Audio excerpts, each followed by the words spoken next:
Everyone has to cross the street at some point, but how do you do it safely and lawfully? We talked to Laurel Police to find out how.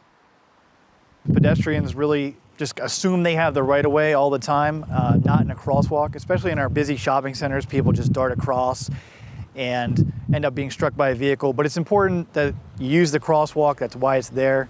And wait, if there's a traffic signal for pedestrians, they wait until it indicates it's your turn to walk across before darting across. Otherwise, you could be at fault. As for drivers, they have some laws they also need to follow. When it comes to driving, you just need to drive with caution and drive with care. So it's important to make sure you're adhering to the speed limit, adhering to crosswalks. Pedestrians always have the right of way in the crosswalk. So if you're approaching a crosswalk and you see a pedestrian about to step out, it's your duty to stop and allow them to cross. Drivers also have to be aware of some other situations where they may encounter pedestrians. Like I said, especially in the shopping centers, a lot of pedestrians. With the holidays coming up, there'll be a lot of shoppers out and about.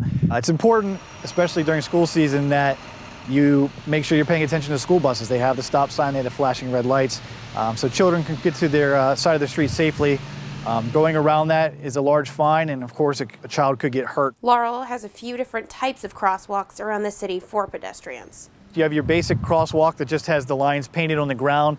We also have crosswalks that have flashing indicators, and then we also have crosswalks that have a traffic light for pedestrians that tells you whether you should walk or not walk. But the most important thing to remember when crossing the street is it harkens back to when we were children. Look both ways. For more information on Maryland's laws on pedestrian and driver safety, visit mva.maryland.gov. For Laurel TV, I'm Kayleen Yermal.